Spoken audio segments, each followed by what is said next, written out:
Hey, legends! Welcome back to Mad Historian, where history isn't just old, it's absolutely feral. Tonight, we're diving headfirst into the blood-soaked bandages, herbal smoke clouds, and straight-up cursed vibes of medieval medicine. Because we're answering a question your school probably never dared to ask. What did medieval doctors actually do all day? Spoiler alert.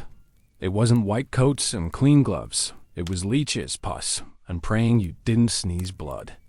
We're talking questionable surgeries with zero anesthesia, astrology-based diagnoses, and cures that might just kill you faster than the disease.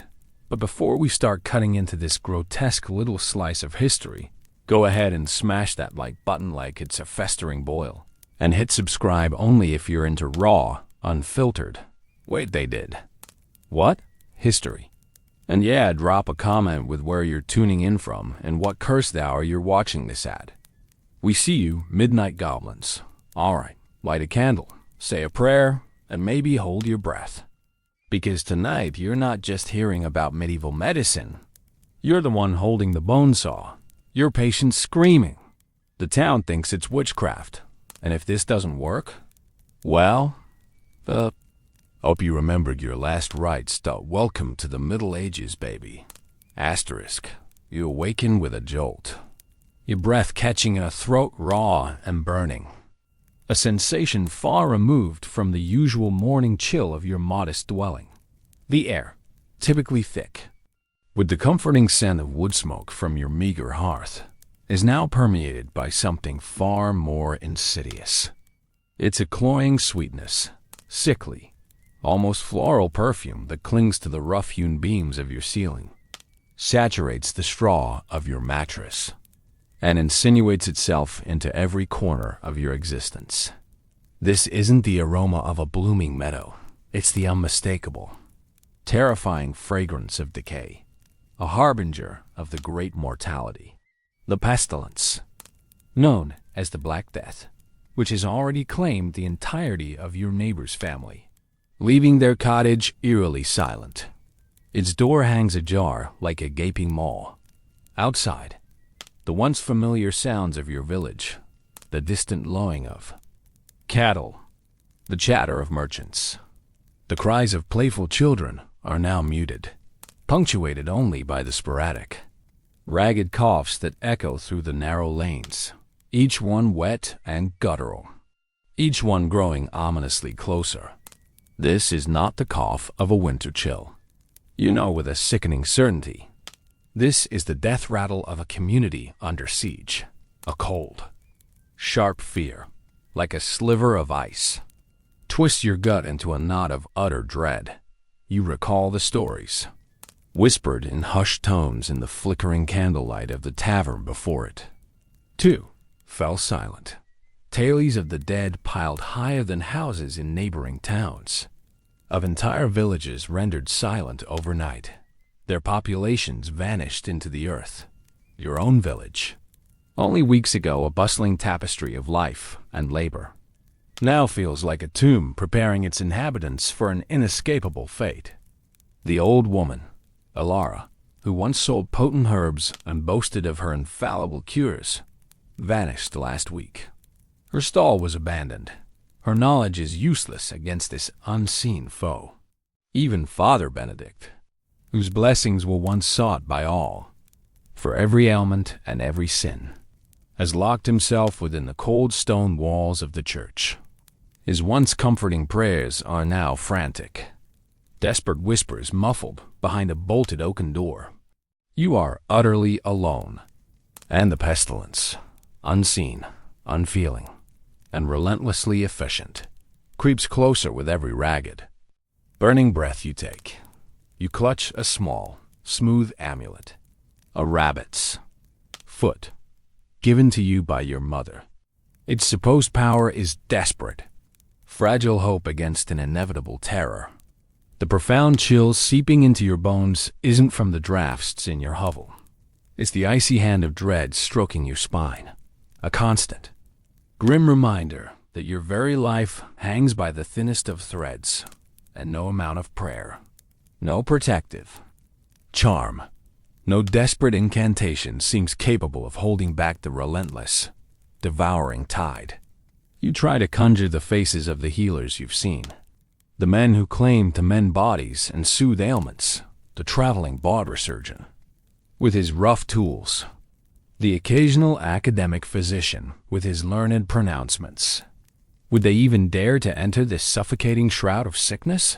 And if they did, what could they possibly offer beyond another futile charm or a prayer whispered into the ever-deepening silence? You wonder. Desperate, burgeoning terror, if anyone at all in this crumbling world, truly understands the monstrous, invisible enemy that stalks your medieval streets, claiming lives with such brutal efficiency. Driven by an agonizing thirst that even your profound fear cannot entirely suppress, you finally muster the courage to venture outside your hovel. The village well, ordinarily a vibrant hub of boisterous chatter and the rhythmic creak of the rope, is now eerily quiet. The silence is more unsettling than any clamor. As you draw water, your reflection stares back from the disturbed surface, gaunt and shadowed, your eyes wide with despair. Haunted. Suddenly, a dizzying wave of weakness overtakes you, causing your knees to buckle. You stumble, narrowly avoiding a fall, your vision blurring at the edges as if the world itself is dissolving. This, you think with chilling certainty, is how it begins for everyone. This is the moment when the sickness claims you. Your mind, however, immediately defaults to the prevailing medical wisdom, a framework of understanding meticulously drilled into you since childhood, echoing in the sermons of the church and the pronouncements of the occasional learned man. The intricate, pervasive theory of the 4HUMORS. Blood, phlegm, yellow bile, black bile, these mystical internal fluids, you have been taught, are the very essence of your being, dictating your temperament, your health, and your destiny. You've heard the wise men, the physici, speak of them in hushed, reverent, and often incomprehensible tones. Your current malaise, the burning fever that now grips your skin, the pervasive weakness that saps your strength, the dull ache behind your eyes, must surely be an imbalance, a critical disharmony within these vital flows. Perhaps an excess of heat, dry yellow bile, leading to your feverish state, or an unfortunate surplus of cold, wet phlegm, causing the lingering chills. You vividly recall witnessing the village barber surgeon, Master Thomas, with his sleeves rolled up methodically, pricking a vein in a robust farmer's arm to let out the bad blood, a common, almost ritualistic remedy prescribed for a multitude of fevers. The farmer, though left pale and distinctly weaker, had been declared rebalanced by Master Thomas, his humor supposedly restored to their proper equilibrium. This ancient and intricate system, painstakingly codified and passed down through centuries from the revered Greek masters like Hippocrates and Galen, formed the unshakable bedrock of all understanding of the human body in your world. Every conceivable ailment, from a persistent, nagging headache to the most terrifying, flesh-devouring plague, was meticulously traced back to the delicate balance, or crushing imbalance, of these four invisible internal rivers. Health was perceived as a state of perfection, fragile equilibrium, a harmonious flow of the humors. Sickness, conversely, was nothing less than jarring, catastrophic disharmony, a tiny universe within you thrown into bewildering chaos. Your current state, then, was not merely a physical sickness. It was a profound cosmic misalignment, a testament to the intricate hidden forces at play within your very being. It offered a rigid, yet strangely comforting framework for comprehension, a whisper of hope that perhaps, with the right intervention, your internal balance could indeed be restored, and the encroaching shadow of illness dispelled. But how does one truly rebalance the invisible rivers flowing within currents unseen and unfelt? And what if the disease that now courses through your veins is simply too powerful, too overwhelming for such delicate, antiquated adjustments. You grasp your aching head, realizing the true terror lies in the unknown, the silent war waged within your very self. Driven by a worsening cough that now rasps in your chest like dry leaves in the wind, and an unshakable chill that penetrates to your very bones, you seek out Master Thomas, the local barber surgeon. You find him not in a grand infirmary or a sterile chamber, for such places are as rare as solid gold in your humble village, but in the small one, cramped room off the main square. The air within is heavy, smelling faintly but unmistakably of old blood, pungent vinegar, and something distinctly metallic, a scent that prickles your nostrils and turns your stomach. His hands, though surprisingly nimble and skilled when wielding a razor for a shave, are now visibly calloused, stained with ancient grime and fresh dark streaks that speak of his grim trade. On a small scale, scarred wooden table, illuminated by the dim light filtering through a grimy window. You glimpse his tools, not the gleaming, precision-engineered steel instruments you might imagine from tailies of great cities, but rough, crude iron probes, their tips dulled with use, jagged, intimidating bone saws that look more suited to felling trees, and a collection of crude, unpolished lancets, often used indiscriminately for everything from lancing a festering boil to the horrifying task of amputating a gangrenous limb. There is no concept of sterilization as you understand it. Perhaps a perfunctory rinse in a basin of murky water, or quick, inadequate wipe on a greasy, blood-stained cloth that hangs perpetually by his side. You watch, transfixed and horrified, as he meticulously sharpens a heavy razor on a leather strop, the rasping sound unnervingly loud in the quiet room, his breath whistling through a gap in his teeth where a tooth has long been missing. He is undoubtedly a craftsman, certainly, but his craft, you realize with a cold dread, involves not just the delicate art of healing, but often the brutal reality of inflicting pain and disfigurement, a necessary evil in his desperate attempts to mend. These barber surgeons were the absolute front line of medieval medicine for the common folk like yourself, far more accessible and affordable than the scholarly, aloof physician. They pulled aching teeth, set fractured bones with rough splints, performed rudimentary and often agonizing surgeries, and most famously, universally, and relentlessly, they bled patients for almost every conceivable ailment. The historical line between a barber skillfully cutting hair and a surgeon brutally cutting flesh was, in this era, often blurred to the point of non-existence. Their distinctive signs. Outside their shops, a striped pole, painted red and white, were direct, chilling reference to the blood-soaked bandages used in the ubiquitous practice of bloodletting. You shiver uncontrollably, not from the cold of the room, but from the stark, terrifying realization of this man, with his roughness, unclean tools, and his even rougher, more pragmatic methods, might indeed be your only hope in a world where effective medical intervention is rare. Desperate gamble, you wonder, with a rising sense of dread. How many of those he tended truly survived his brutal ministrations, and how many, after enduring such unimaginable pain, simply succumbed not to their original ailment, but to the very wounds he inflicted in the name of despair, misguided healing. If Master Thomas, the barber surgeon, was pragmatic, hands-on artisan of cuts and crude corrections, then the physicus was the ethereal oracle, a figure of profound, often perplexing, wisdom, driven by a worsening cough that refused to abate, and a purse now almost empty after weeks of illness. You finally hear whispers of a learned man, a true doctor, who has recently arrived in the nearby market town. Dr. Elias, they call him, a scholar educated at one of the famed universities, perhaps Salerno or the venerable halls of Paris, where ancient texts were debated and astrological charts meticulously drawn.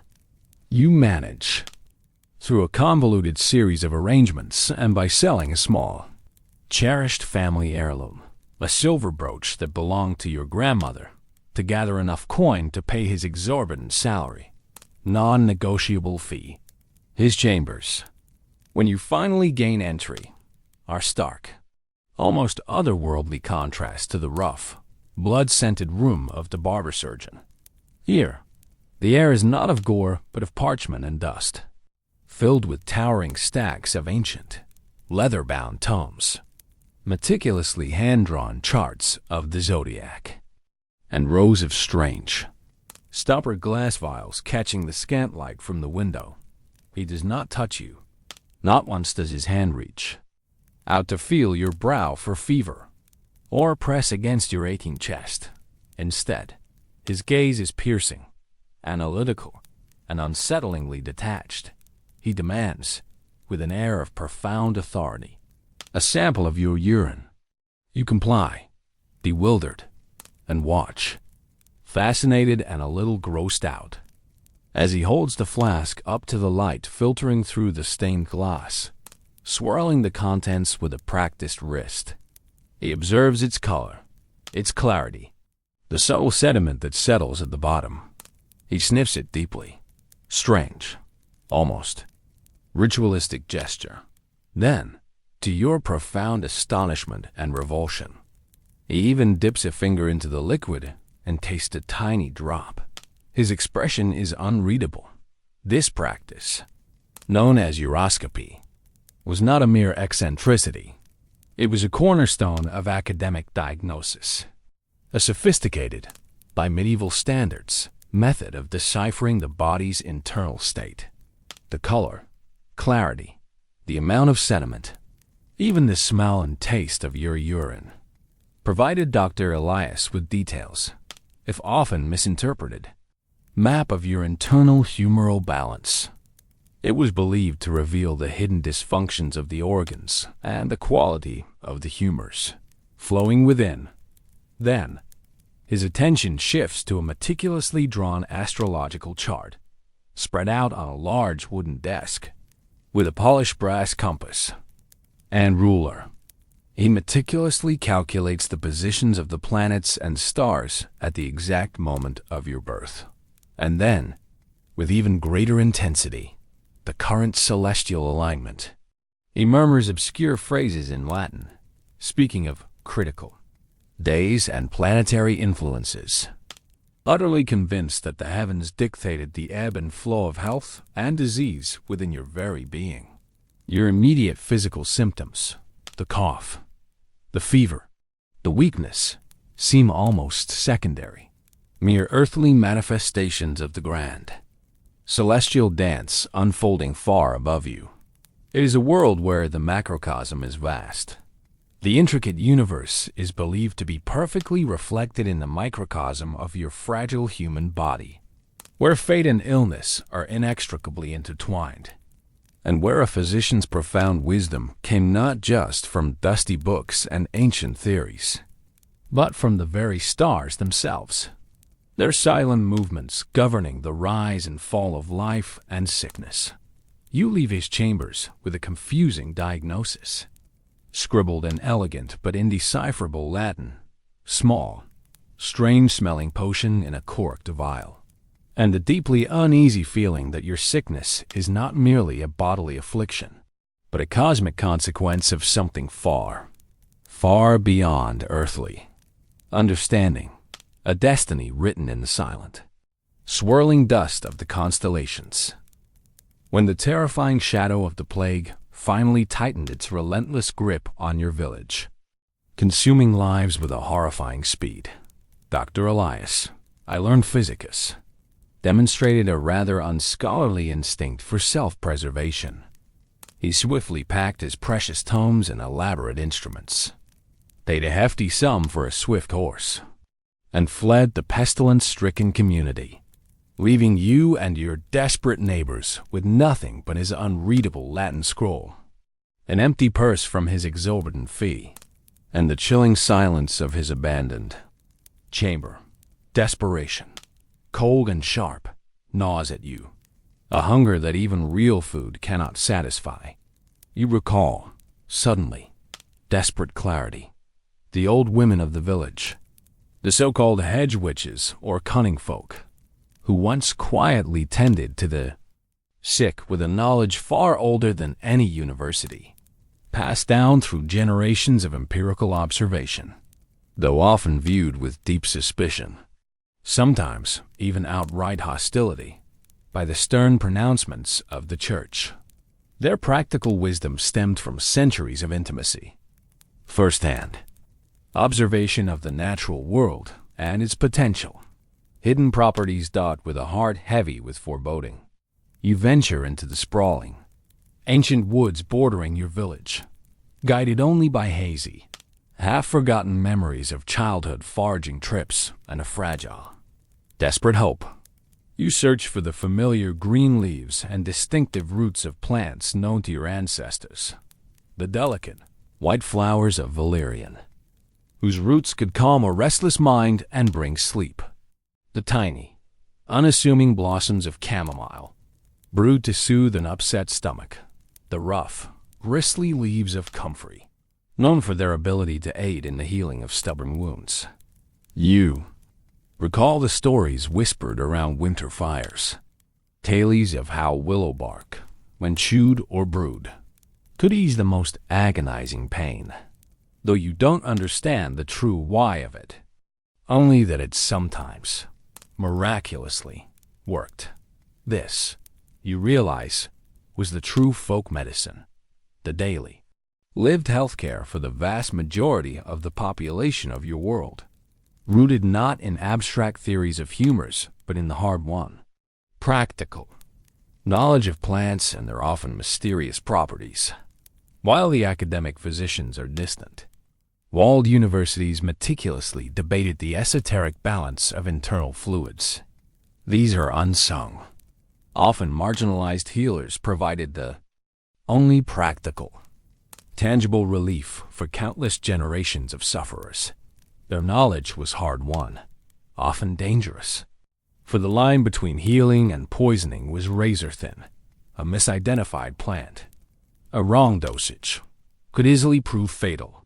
Many of their remedies involved truly bizarre concoctions, powdered animal parts, some of them repugnant, strange, half-remembered incantations whispered over steaming brews, or even forms of sympathetic magic, like meticulously rubbing a wart with a raw potato and then burying it under a full moon, convinced that as the potato decayed, so too would the blemish disappear. This is vast, chaotic.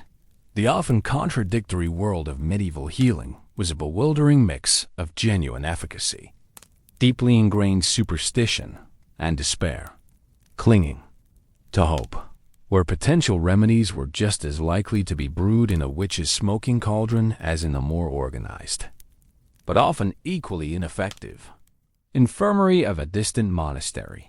You gather a handful of bitter leaves, their pungent, earthy aroma a potent testament to ancient, forgotten wisdom. Their texture is rough beneath your trembling fingers. You clutch them tight. Their potential power is a fleeting comfort.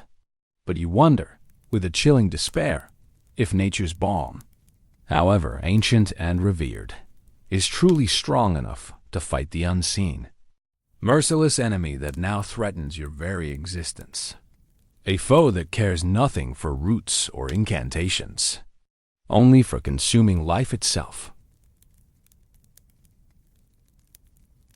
As the Black Death, relentless, devouring fire, continued its savage consumption of your village, leaving behind a wake of silence and despair, the dead accumulating faster than the living could possibly inter them. A faint, an unexpected flicker of hope emerged on the horizon. It came in the form of robed figures, Their humble garments are a stark contrast to the opulence of the wealthy, emanating from the nearby Benedictine monastery. Unlike the academic physician, Dr. Elias, who had so readily abandoned his patients to flee the encroaching pestilence, these monks and nuns, bound by the solemn, unbreakable vows of their order, vows of poverty, chastity, and charity, bravely, perhaps even foolishly, entered the pestilence-stricken communities. They brought with them not just spiritual solace, the whispered comforts of the last rites, and the solemn beauty of their chants, but also a rudimentary, yet profoundly impactful, form of practical nursing care. Monasteries, particularly those with a strong focus on community service, often maintained infirmaries within their secluded walls. These were not sterile, purpose-built hospitals you might imagine today, but rather primitive, communal spaces where sick monks, weary pilgrims who sought refuge on their long journeys, and, perhaps most importantly, the local poor and infirm were tended to. These were places less about cutting-edge medical treatment and more about providing basic comfort, warmth, and spiritual care. Their knowledge of medicine, though limited by the scientific understanding of the era, was derived from the ancient classical and Arabic texts meticulously preserved and copied within their expansive monastic libraries, combined with extensive, well-tended gardens where a rich variety of medicinal herbs were carefully cultivated. From these gardens, they prepared basic poultices for wounds, brewed soothing herbal teas to alleviate fevers, and offered rudimentary wound care for minor injuries and infections. For many common folk, these monastic infirmaries often represented the only semblance of organized medical assistance available in a world otherwise devoid of such infrastructure. However, it is crucial to understand their primary focus, overriding all else, remained profoundly spiritual. The monks and nuns firmly believed that illness was often a test of faith, a divine punishment for sin, or a mysterious expression of God's inscrutable will. Therefore, their compassionate care invariably combined physical comfort with fervent, unceasing prayer, the solemn ritual of confession, and the administering of the last rites, ensuring the soul's passage to the afterlife. You observe them, moving with a quiet, tireless grace among the dying, their faces weary from lack of sleep, but resolute in their devotion. Their low, rhythmic chants providing a strange, hypnotic, and profoundly moving counterpoint to the raw, visceral wails of the afflicted. Their selfless acts, born of deep faith and genuine compassion, stand in stark contrast to the widespread fear and self-preservation you've witnessed in others. Yet, even as you admire their unwavering courage, a chilling question lingers in your mind. If the body is truly ravaged beyond earthly repair, can prayer alone mend it? Or is there healing truly only of the soul? Leaving the tortured flesh behind, you watch a monk, his cowl pulled low against the despair, gently close the vacant eyes of a child, no older than your own little sister, and you're left with the chilling, haunting question: was their compassionate healing truly of the body, offering a path to earthly recovery, or merely a merciful ushering of the soul towards a less painful eternal rest, leaving the physical suffering ultimately unresolved? Your fever, a relentless inferno, has worsened, scorching your skin and leaving your head throbbing with persistence. Agonizing drumbeat, your limbs ache deeply, pervasive weariness that makes every movement a monumental effort. The village barber surgeon, Master Thomas, is called to your bedside once more. His presence is a grim reminder of your dwindling hope. He leans over you, his face a grim mask etched with concern and the weary lines of too many similar visits. He places a calloused hand on your forehead, then takes your wrist, his fingers probing for your pulse. His brow furrows. "Too much blood," he declares, his voice low and gravelly. Or perhaps the humors are stagnant, thick like winter mud, trapped and poisoning the very essence of your being.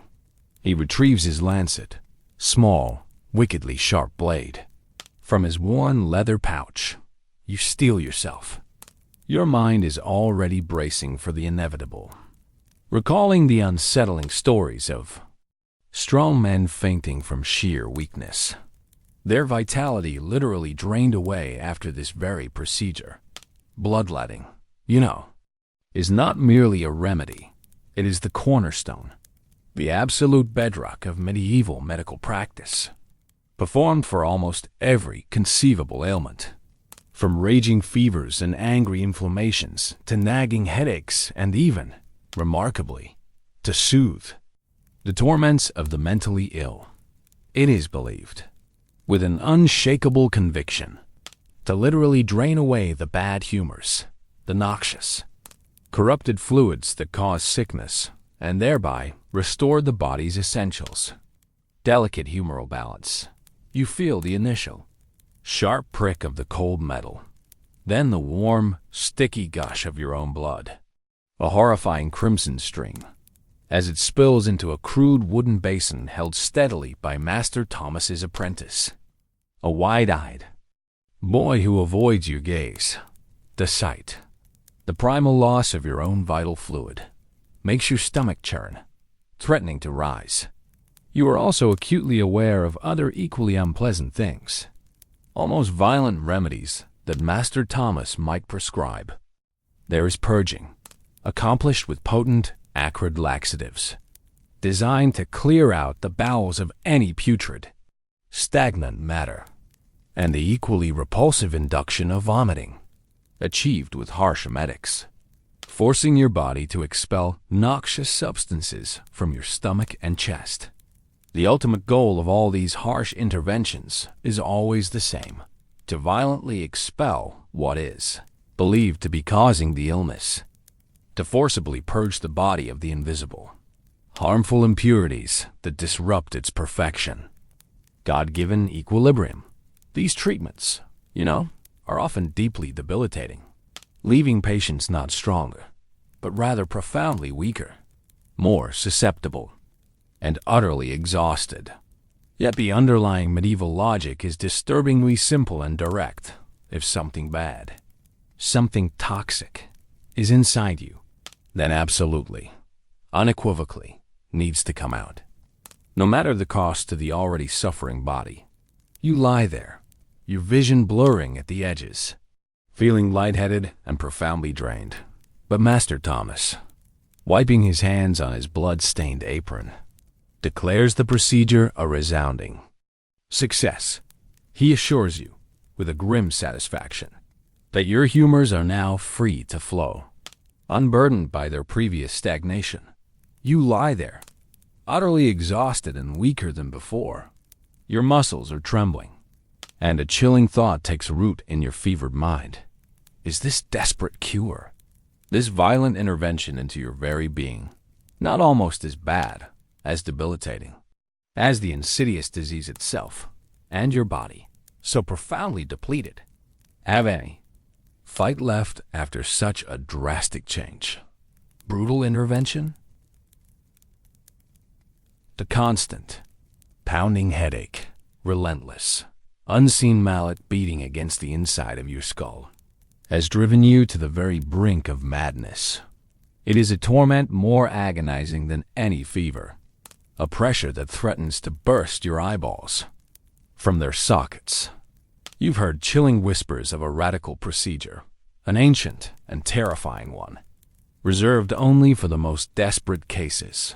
Trepanation.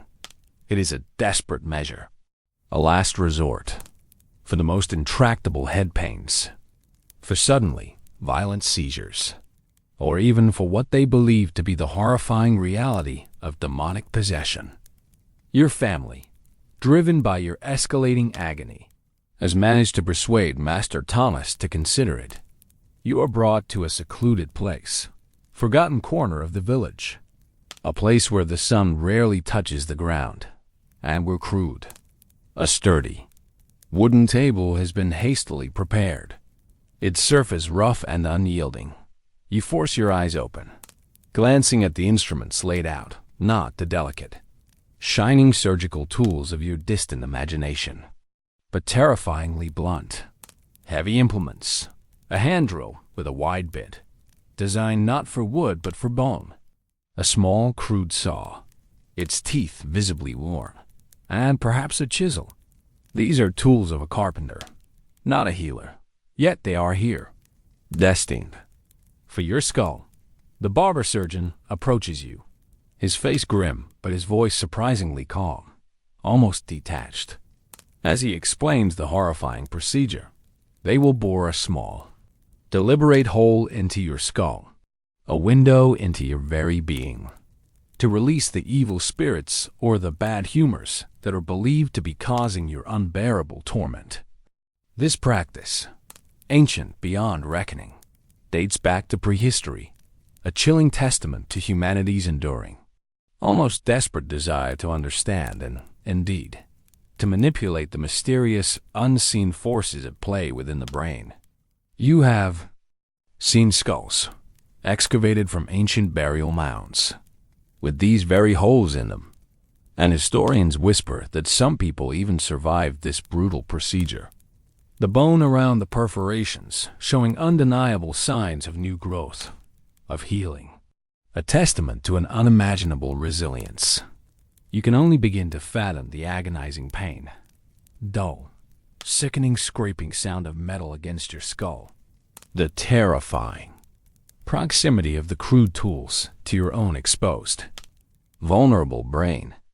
The prevailing belief was that a direct opening would miraculously allow the internal pressure to be relieved, the malevolent forces to escape, or the trapped humors to flow freely once more, thereby restoring sanity and health.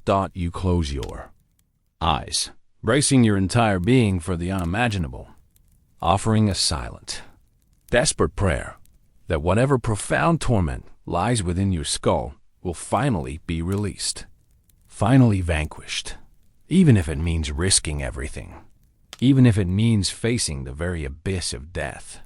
You feel the cold metal against your scalp, then the heavy, relentless pressure. The first dull bite of the drill dot as the drill begins its slow, agonizing penetration, a terrifying thought, sharp as a splinter of bone, sears through your pain-racked mind. What if, after all this, they find nothing there but emptiness, a void where your very consciousness should reside, leaving you hollowed out and forever lost? Your fever finally breaks, a wave of blessed relief washing over you, but a profound weakness lingers, a heavy cloak draped over your exhausted body, to speed your recovery and, more importantly, to ward off any future return of the insidious illness. Your family, their faces etched with relief but also lingering fear, decides to visit the local apothecary. This, you quickly realize, is no sterile modern pharmacy. It is small, cluttered shop, brimming with exotic, pungent smells and filled with the most strange and bewildering sights.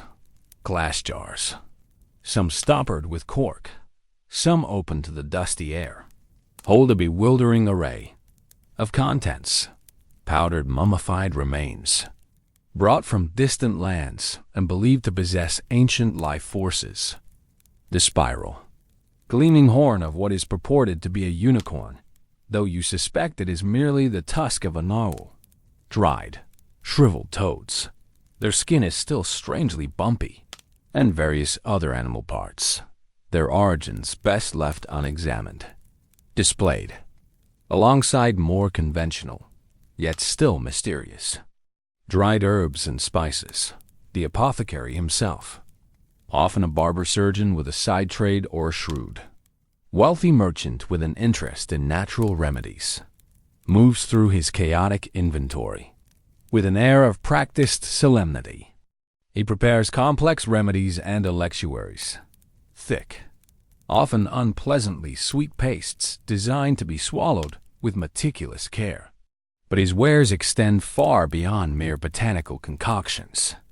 He also sells a dizzying array of charms, amulets, and talismans, often inscribed with cryptic prayers, astrological symbols, or arcane magical sigils, all believed to possess the power to ward off evil spirits, deflect illness, or miraculously promote healing.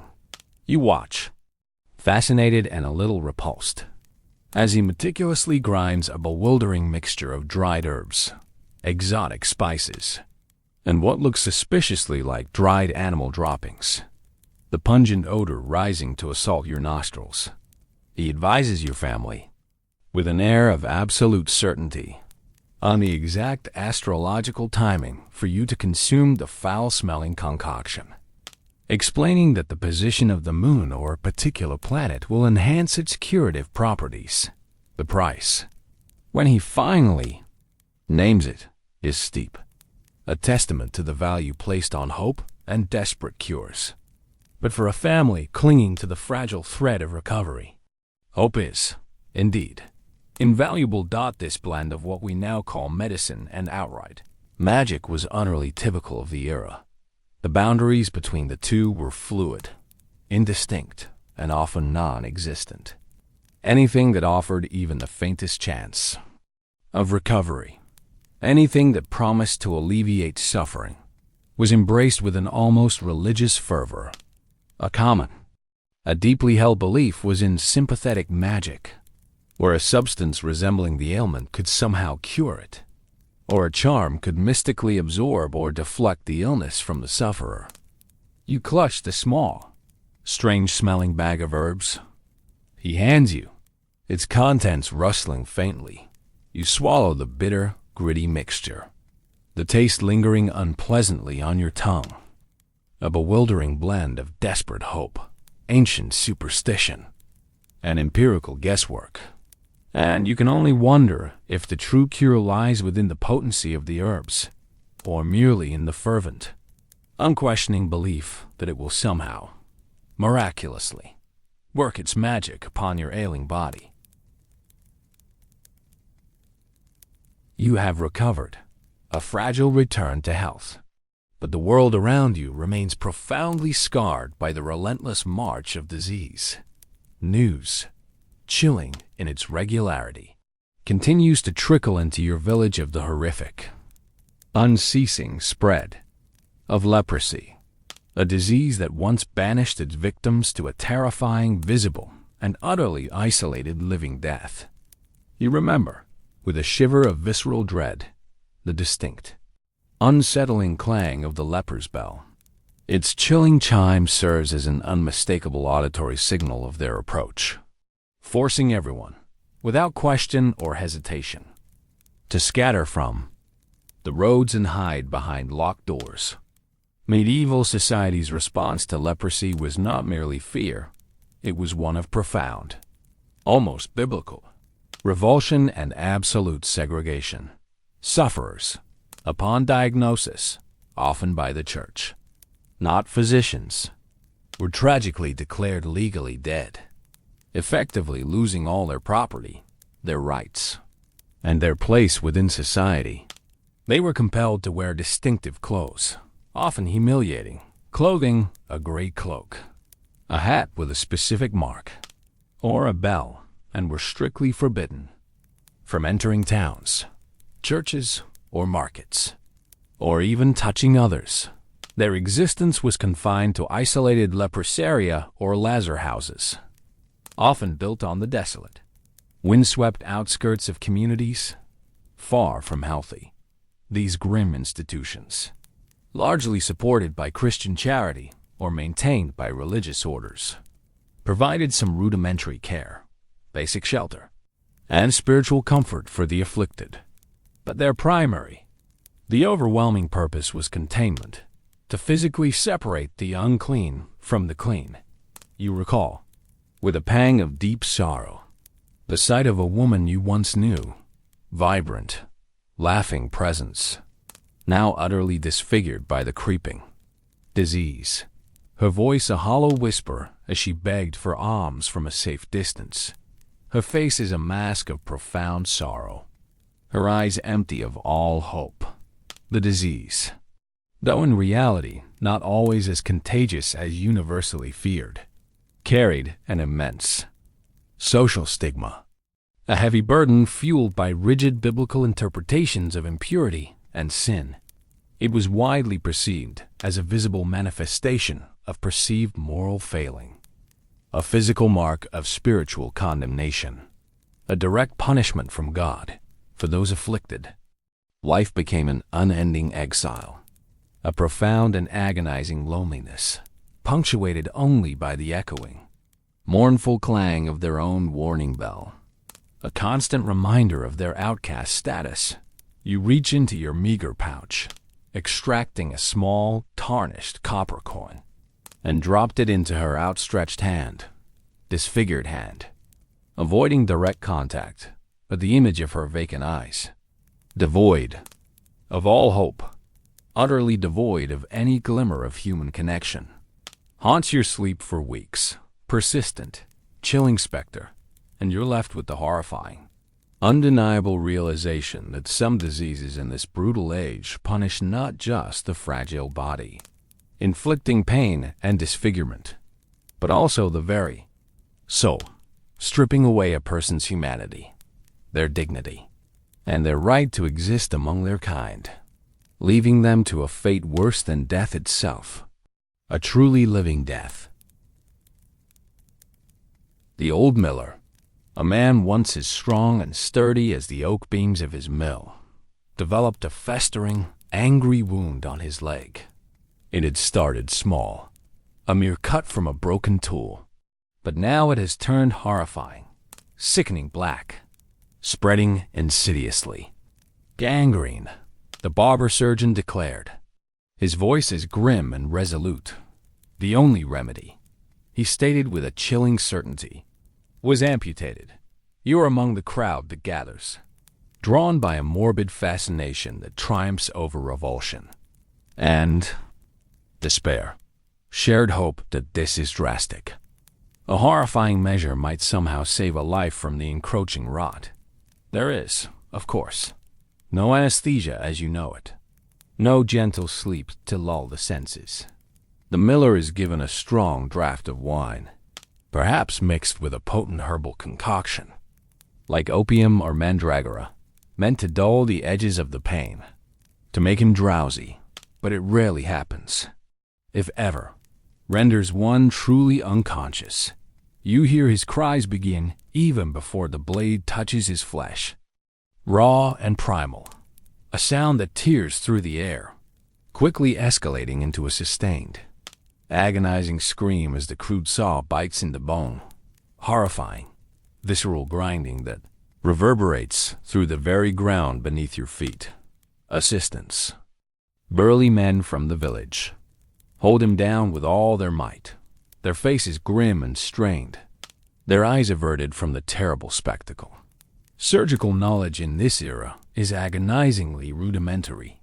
Understanding of human anatomy is severely limited, often gained through observing the internal organs of slaughtered animals, or, more rarely, through the clandestine and often illegal dissections of executed criminals, carried out in secret, lest the church discover them. Infections after surgery are not a risk, but almost a guarantee. The unsterile tools, the open wound, the very air itself, all conspiring to introduce unseen killers, often leading to a slower pace, more agonizing death than the original ailment. Yet, desperate measures are sometimes the only brutal option, particularly for grievous battlefield injuries or severe, untreatable infections that threaten to consume the entire limb. The barber surgeon works with terrifying speed. His face is a mask of intense concentration, sweat beading on his brow despite the chill in the air. The blood flows freely, soaking the ground around the table, dark, rich pool that mirrors the despair in the miller's wide, tortured eyes. It is a terrifying testament to human endurance, both for the patient enduring the unimaginable agony and for the one wielding the blade, forced to inflict such pain in the name of a desperate chance at survival. The air is thick with the metallic scent of blood, the sharp tang of fear, and the chilling echoes of the miller's screams. You turn away, finally unable to bear the sight. The screams echoing in your ears long after they cease, replaced only by choked sobs, and you're left with the chilling, indelible knowledge that survival in your harsh medieval world often meant enduring an unimaginable agony. Brutal, horrifying, choice between slow, agonizing death and swiftness. Excruciating one, with no guarantee of success, only the promise of pain. After the miller's agonizing, ultimately futile death, something truly extraordinary and deeply unsettling occurs, with explicit permission from the local lord, perhaps persuaded by a significant payment or an appeal to public health, and undoubtedly with a careful bribe or subtle negotiation with the more pragmatic elements of the church. The barber surgeon announces a public dissection. This is not for treatment, you understand, but for knowledge. A rare and morbidly fascinating spectacle. You, along with many others, are drawn to the hastily prepared hall, a makeshift amphitheater of morbid curiosity and uneasy reverence. Until the late Middle Ages, the dissection of human bodies was largely forbidden or heavily restricted by both religious dogma and societal norms, profoundly hindering any accurate anatomical understanding. Most anatomical knowledge came from ancient texts, primarily those of Galen, which were often based on the dissections of animals, not humans, leading to centuries of widespread error regarding human physiology. But by the 13th and 14th centuries, particularly in progressive intellectual centers like Bologna and Padua in Italy, limited dissections of executed criminals began to be permitted, usually for the sole purpose of teaching medical students. These were often grand, ritualized events, with a learned physicus, the demonstrator, lecturing from a high chair, reading from Galen, while a humble barber surgeon, deemed to be of lower social status, performed the actual cutting. You watch, horrified yet utterly fascinated, as the barber surgeon, guided by a severe-looking academic physician who perhaps points with a long, elegant stick, deeming it beneath him to touch the common corpse, meticulously cuts into the miller's decaying flesh. The stench, liberated from the body, is overpowering, a wave of putrefaction that makes many in the audience gag, but few leave. You see the organs, the lungs, the heart, the intestines, laid bare, the intricate network of sinews, the raw, exposed bones. It is crude, bloody spectacle, utterly devoid of any reverence. But for the handful of young medical students present, their faces pale but eager, it is invaluable. If profoundly disturbing, lesson. This is rare. Terrifying glimpse into the hidden interior of the human body, however limited and crude, slowly but relentlessly began to chip away at centuries of conjecture, speculation, and inherited errors. It laid the crucial, gruesome groundwork for a more empirical, evidence-based understanding of the body, challenging ancient dogma with cold, hard reality that you leave the morbid spectacle, the visceral image of the dissected body seared into your mind, the acrid scent of death clinging to your clothes, and you're left with the chilling, profound realization that even in this dark, superstitious age, relentless, often gruesome, an utterly courageous quest for true knowledge was beginning to unfold, carving its way, literally, through the very fabric of human flesh. challenging ancient beliefs with the stark reality of the knife. You feel persistent, dull ache in your bones, a weariness that never truly leaves you, a deep-seated fatigue that no amount of sleep seems to alleviate. It's not specific, identifiable illness that a physician might name, but pervasive, insidious, malaise that seems to affect many in your village, particularly after a poor harvest. You realize, with a heavy heart, that your daily diet, and indeed that of the vast majority of common folk, is a constant, grinding struggle for mere sufficiency. It consists primarily of courses, dark bread, often made from rye or barley, baked fresh but quickly hardening, thin, watery gruel, flavored with whatever meager vegetables are available, and seasonal vegetables, only if you are fortunate enough to possess a small plot of land or live near a foraging area. Meat is a rare luxury, often consumed only on feast days or after a successful hunt, and even then, it is often preserved with vast quantities of salt, its nutrients diminished.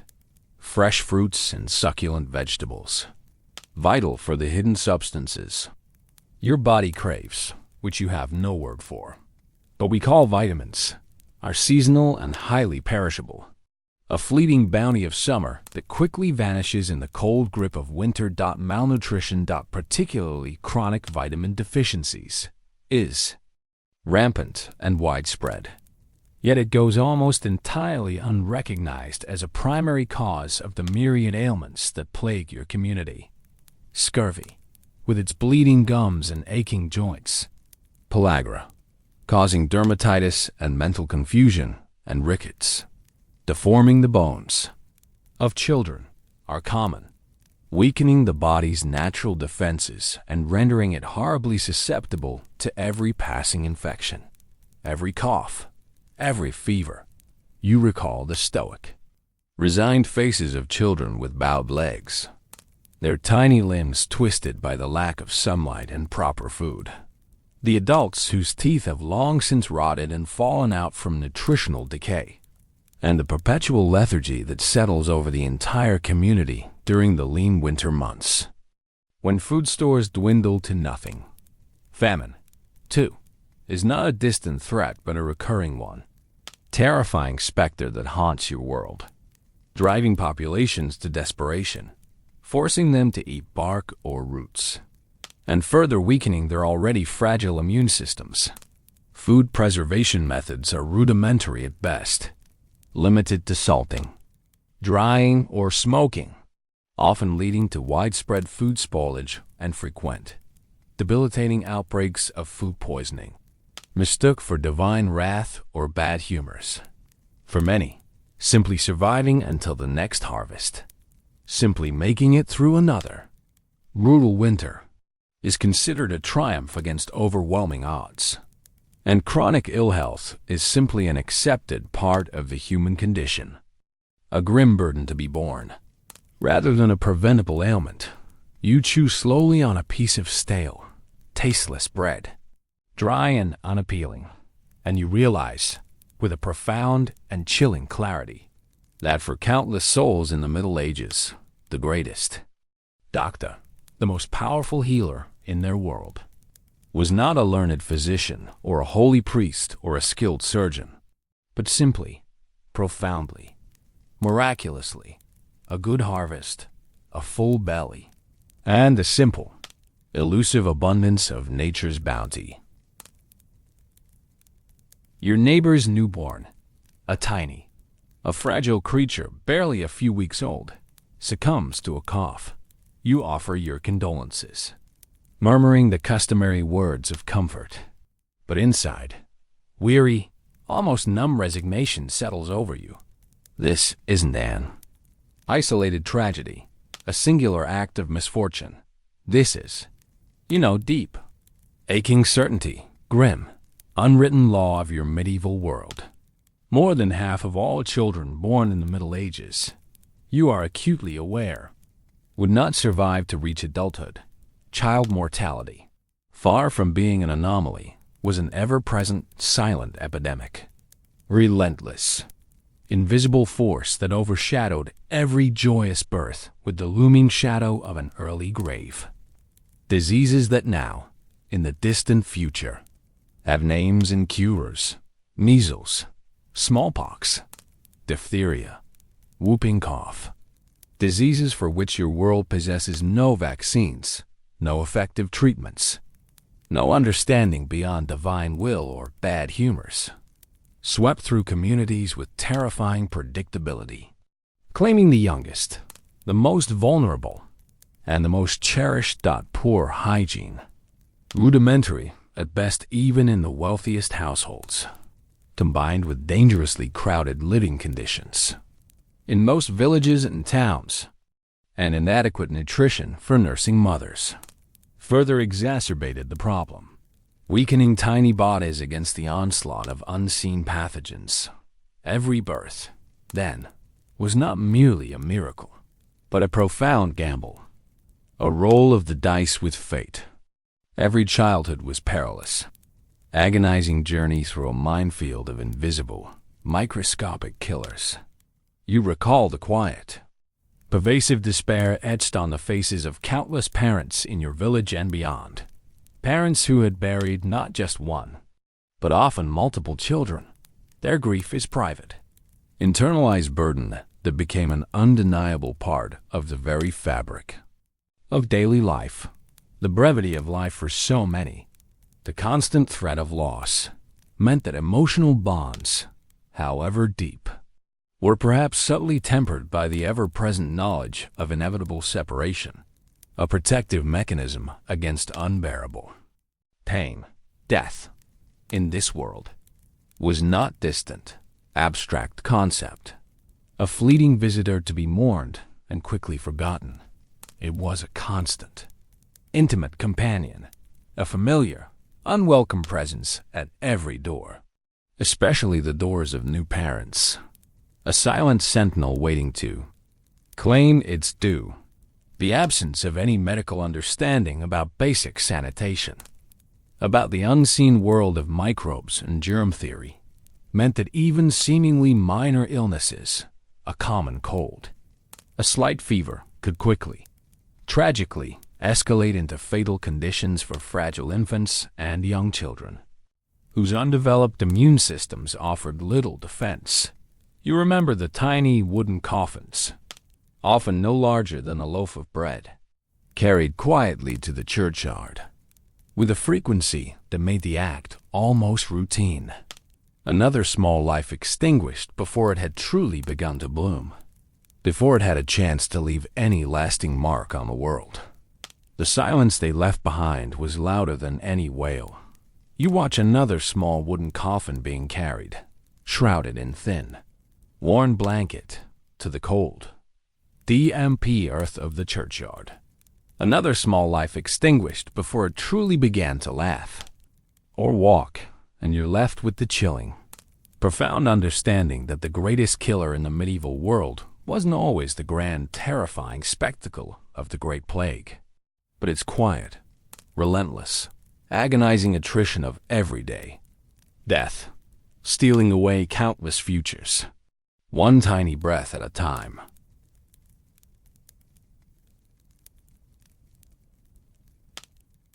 You lie in a modern hospital bed, the stark, sterile white sheets a startling contrast to the rough, unbleached wool of centuries past. The air is clean, scentless, humming faintly with the reassuring whir of unseen machinery. A nurse, her face obscured by a surgical mask. Her hands were encased in latex gloves, moves silently, efficient precision, checking your vital signs with an electronic device that beeps softly. Doctors, their voices are calm and authoritative, possess a vast, interconnected knowledge of human anatomy, advanced pharmacology, and the undeniable reality of germ theory. They discuss your condition, a common bacterial infection, easily diagnosed and even more easily treated with antibiotics, a concept utterly unimaginable to the learned Dr. Elias, the pragmatic Master Thomas, or the stoic Agnes, the midwife. You have been spared the agony, the uncertainty, the fear that permeated every aspect of medieval illness. Yet, as you reflect on the medieval world you have just traversed, a world of desperate remedies and blind faith, you begin to see profound, undeniable echoes, the ghostly reverberations of their suffering and their striving. Even in this beacon of modern medicine, the insistence, unwavering desire to understand the human body, however flawed and superstitious its early manifestations are, led inexorably to the first crude dissections, laying the very foundation of anatomical study. Desperate, often misguided, search for remedies, however crude or bizarre, ultimately birthed the first apothecaries, the forerunners of modern pharmacies, and the earliest attempts at systematic pharmacology, the monastic infirmaries, with their simple focus on care, shelter, and spiritual comfort, despite their lack of medical efficacy, laid the crucial groundwork for modern nursing and the very concept of organized hospital care, valuing compassion alongside rudimentary treatment. Even the horrifying medieval concept of rebalancing your humors through violent bloodletting and purging, misguided as it was, inadvertently paved the way for early theories of bodily functions and systemic treatments, prompting a focus on internal systems. Though inaccurate, set a precedent for looking beyond superficial symptoms. The constant, visceral fear of the unseen enemy, the miasma, the foul air believed to cause disease, while wrong in its specifics, was a primal, intuitive understanding of contagion. Eventually, painstakingly, led to the revolutionary concept of hygiene and sanitation, the single greatest medical advance that saved more lives than any drug, the suffering endured, the countless lives lost in agony, the bizarre and often terrifying practices born of sheer desperation. All these trials and errors contributed, in a strange way, often dark, and in an utterly compelling way, to slow, agonizing, yet ultimately triumphant birth of modern medicine. We, in this comfortable present, still grapple with the enduring mystery of the human mind, the profound fragility of life, and the complex, undeniable impact of our environment on our health. The grotesque, beaked mask of the plague doctor, once a chilling symbol of terror and medical futility, is now a historical curiosity, a relic in a museum. But the underlying, fundamental human impulses, the relentless drive to fight disease, to understand the intricate workings of the body, and to alleviate suffering, however profound, these impulses remain precisely the same, echoing across the centuries. You close your eyes in the quiet, climate-controlled room. The soft, the rhythmic hum of modern medical equipment is comforting, almost hypnotic lullaby. And for a fleeting moment, you can almost smell the faint, ghostly scent of fear and denial, a poignant whisper from a past where every single day was brutal, desperate fight for survival, and where simply being alive, simply breathing another breath, was truly the greatest, most profound miracle of all. News arrives, carried by a breathless messenger, that your younger sister, Alara, barely more than a girl herself at 15, has gone into labor.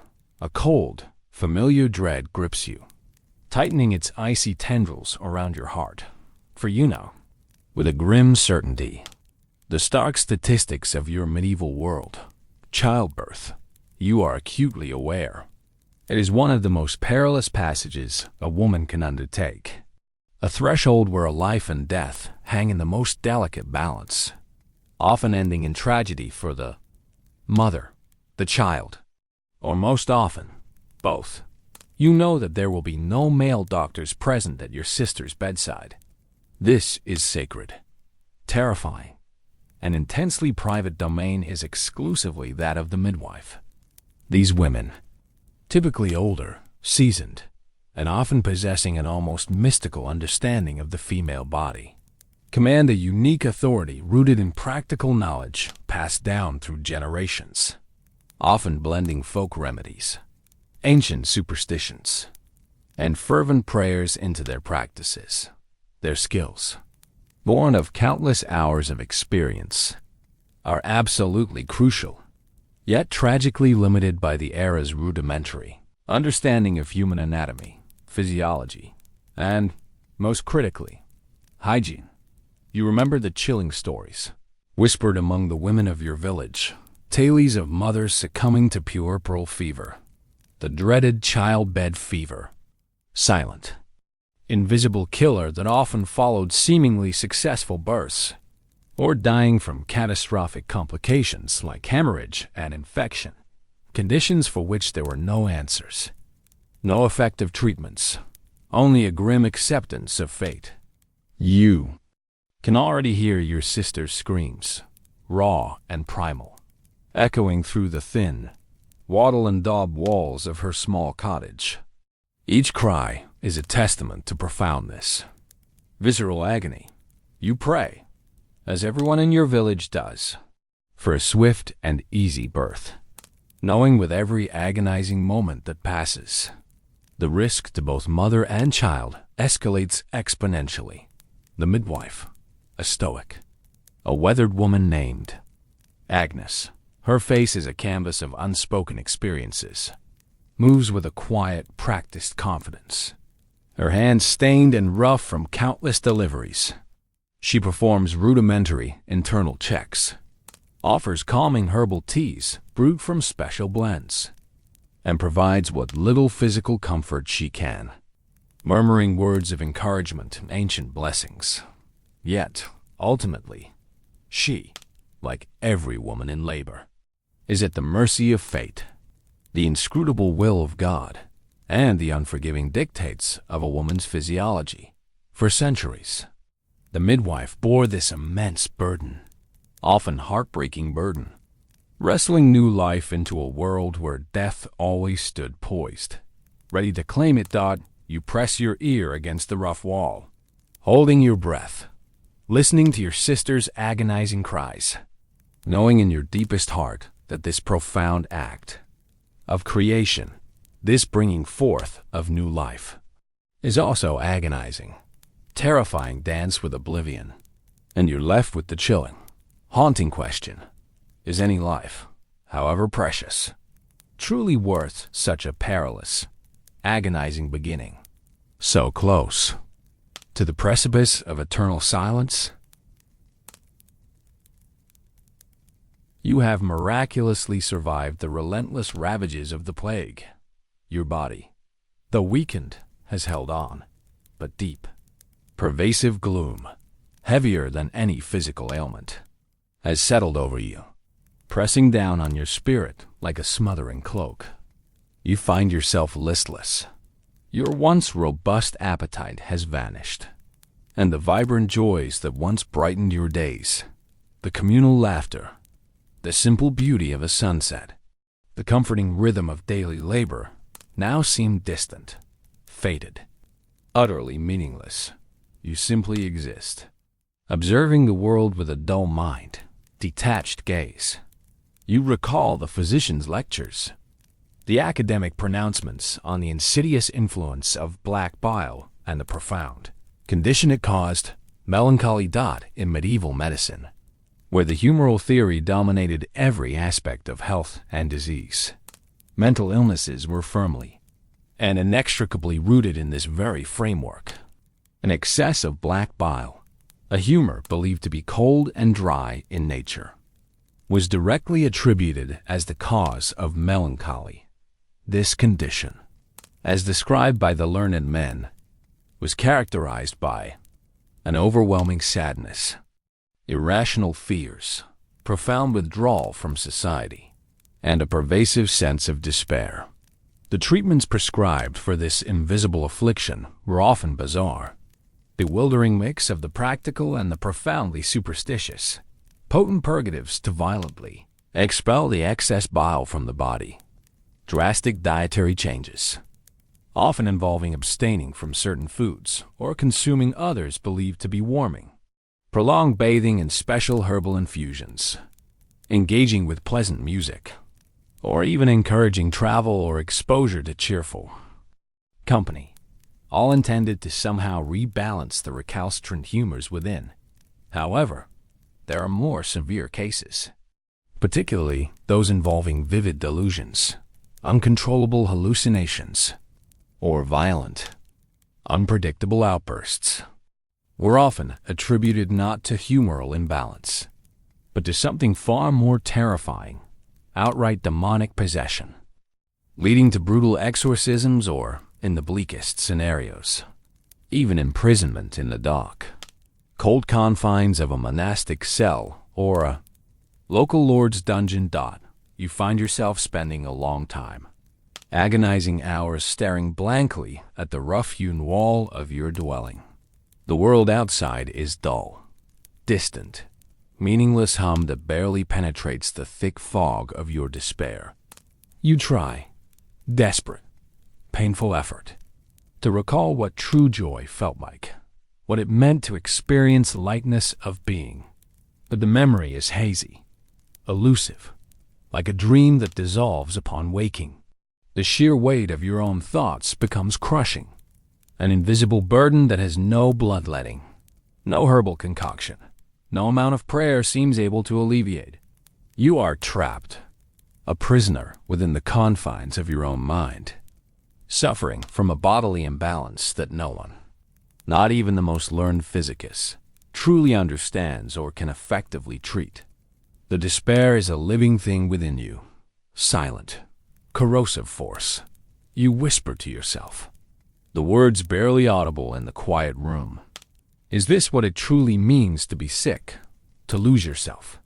Not to a visible wound or a raging fever, but to the silent, suffocating torment within, a darkness that no one can see, and no one can truly touch or heal. You got it. Here are the next 6 sections, 13 through 18, maintaining the detailed 550-word length, immersive tone, and second-person perspective, with a focus on bizarre, sad, twisted, or forgotten historical truths. The plague, that relentless, shadowy ghost, refuses to be banished from your land. It returns, not as a whisper, but as a roaring inferno, consuming lives with a terrifying familiarity. This time, however, a new, an unsettling figure appears on the horizon, an almost spectral presence that makes the very air around him feel heavy with dread. The plague doctor, unlike your local barber surgeon, Master Thomas, who might flee or succumb himself, or the aloof physicist who has long since vanished. This particular man is not a village resident, but an official appointment, often dispatched from a large, distant city. His services were paid for by the desperate municipality. His grim task is to care for the sick, to meticulously count the rapidly accumulating dead, and sometimes even to perform crude autopsies on the victims, trying to understand the inner workings of a disease that defied all conventional logic. His appearance alone is enough to send a shiver of primal fear down your spine. He wears long clothes, heavy coat, often made of waxed canvas or leather, thick enough to resist the bites of fleas, which, unknown to him, are the true vectors of the disease. His hands are encased in thick leather gloves, and his head is covered by a wide-brimmed hat, reminiscent of a puritanical preacher. But it is his mask that is truly chilling, grotesque, almost a bird-like, beak protruding from his face, filled with a dense mixture of aromatic herbs, dried lavender, pungent mint, camphor, myrrh, and rose petals. This monstrous beak was not for show. It was believed to filter out the miasma, the foul, corrupt air that was widely thought to cause the disease, and to protect the doctor from the overwhelming stench of death and decay that permeated every sick room. You watch one of these figures stride through your increasingly silent village. This is Law, ungainly stick held out before him. This stick is not used for support, but to poke and prod the dying from a safe distance, to examine the swollen, black buboes without direct contact, or to direct terrified family members to their duties. Their medical methods, when they were even attempted, were often little more than a desperate repetition of established, ineffective practices, more bloodletting to drain the supposed bad humors, more violent purging to expel the poisons, and horrifying, often excruciating attempt to burst the buboes, the painfully swollen lymph nodes that blossomed like dark, evil fruit in the armpits, groins, and necks of the victims. Some of these plague doctors were, it is true, cynical charlatans, exploiting the overwhelming fear and desperation for personal profit, amassing wealth from the dying. Yet, others were genuinely brave, albeit profoundly ill-equipped, men, driven by a misguided sense of duty or a genuine desire to help. Even as they faced almost certain death themselves, their very presence in a community was not a sign of hope, but terrifying, irrefutable sign that the plague was truly here, rampant and unchecked, and that all the regular healers, the village barber surgeons, the monastic infirmaries, the hedge witches had effectively abandoned all pretense of effective treatment, leaving only these grim, masked figures to oversee the final, agonizing chapter. You shrink back further into the shadows of your dwelling as the towering, a beaked figure passes your window, his silhouette stark against the fading light, an embodiment of both medical futility and the Grim Reaper himself. And a chilling question solidifies in your mind. Does their eerie presence truly bring any semblance of healing? Or are they merely another chilling omen, a walking testament to the ultimate, inescapable despair of the great mortality? You fall ill again, not with the familiar, terrifying symptoms of the plague this time, but with a raging, relentless fever that leaves your body weak and your mind drifting in and out of delirious confusion. Your family, their resources dwindling, and their own strength failing from constant fear and care, makes a desperate choice. They secure you a place in a nearby hospital. This isn't clean, quiet, and sterile environment you might vaguely imagine from whispered tales of utopian futures. Medieval hospitals or hospices, as they were more commonly known, were largely charitable institutions, often attached to large monasteries, powerful cathedrals, or wealthy guilds. Their primary purpose was not acute medical treatment as we understand it, but rather to provide basic care, shelter, food, and crucial spiritual comfort for the poor, the elderly, the orphaned, visiting pilgrims, and the infirm. You find yourself vast, communal ward, a sprawling hall filled with the low moans and ragged breathing of dozens of sick and dying individuals. There are no individual rooms, no privacy, screens to separate one suffering soul from another. You are assigned a crude, straw-filled mattress, often shared with another patient. Their proximity is constant, unsettling reminder of the pervasive illness. The air itself is heavy, thick, with bewildering, assaulting mix of unwashed bodies, stale food, the faint, metallic scent of sickness, and the sweet perfume of decay. Monks or nuns, their faces weary, but their movements often imbued with a quiet dignity, serve as the primary nurses. They move ceaselessly among the beds, offering lukewarm gruel, changing rudimentary often unsterile, bandages, and administering prayer and spiritual counsel.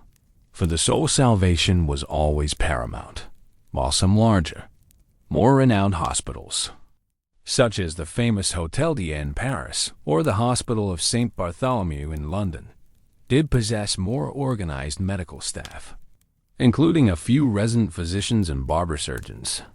Many smaller monastic or civic hospices relied solely on the basic medical knowledge and compassionate spirit of the religious order. The concept of infection control was, of course, utterly non-existent.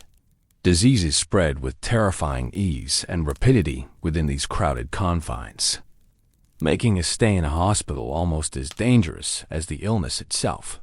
You hear the constant guttural groans of the sick, the murmurs of prayers, the rattling coughs, and the occasional, suddenly, frantic cry that signals a patient's final, agonizing breath. It is undeniably a place of refuge for the desperate, certainly offering a roof and a shared meal. But it is also a place where illness converges, where the healthy are exposed to the sick, and where the fragile line between recovery and an agonizing death is often blurred by the sheer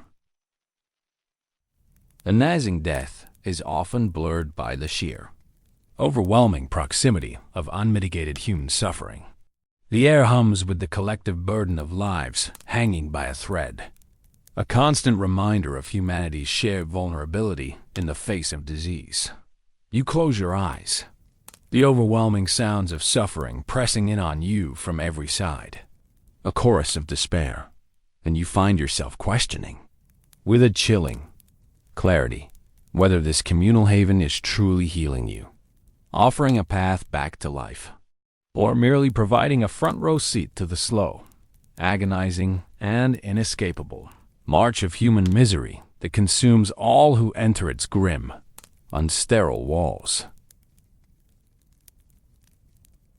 As medical remedies, however desperate or violent, repeatedly failed in the face of widespread disease, leaving a trail of death and despair, faith inevitably became the ultimate, unwavering recourse.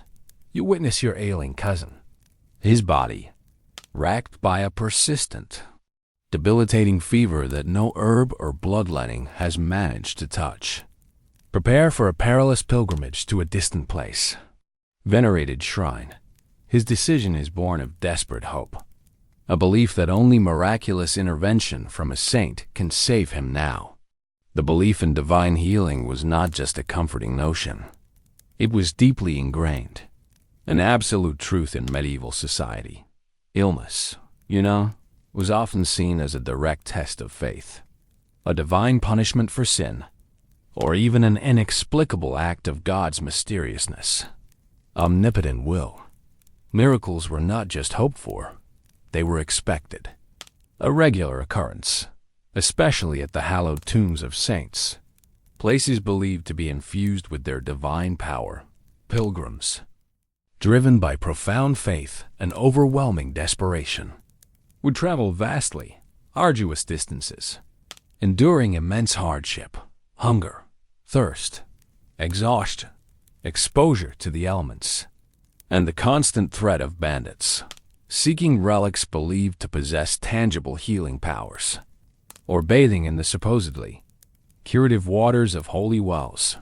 They brought humble offerings, prayed fervently for hours on end, and sometimes those who claimed to be cured would leave behind tangible evidence of their healing, wax effigies of healed limbs, or small stone tablets inscribed with their testimonies of recovery, hung reverently at the shrine. These acts of devotion were bewildering, profound blend of desperate hope, unwavering belief, and a deeply felt penance, often representing us as a last, agonizing resort when all earthly medicine had failed, when every physical remedy had proven utterly futile. You recall the powerful, oft-repeated story of a man from a neighboring village who swore he had regained his sight after visiting the shrine of St. Thomas Becket in Canterbury. His blindness was miraculously lifted by the saint's grace. while a modern mind might attribute such cures to various factors, including the potent placebo effect, spontaneous remission, or simply a misdiagnosis of the original ailment. In the medieval mind, these were undeniable, irrefutable proof of divine favor, tangible signs of God's mercy. The journey itself was often viewed as a form of penance, an act of suffering intended to purify the soul, to demonstrate one's unwavering devotion, and thereby appeal directly to a higher power for grace and miraculous healing. You watch your cousin limp away, a frail, determined figure growing smaller and smaller against the vast, indifferent expanse of the medieval landscape. His faith is a fragile beacon in a world full of shadows, and you're left with the chilling, profound question: will he be unwavering? Desperate faith truly be met with divine mercy, a miraculous intervention that defies earthly logic? Or will the saints, too, in their divine wisdom, have turned their faces away from the relentless suffering of mankind, leaving him to his fate in a world where answers are few and miracles even fewer?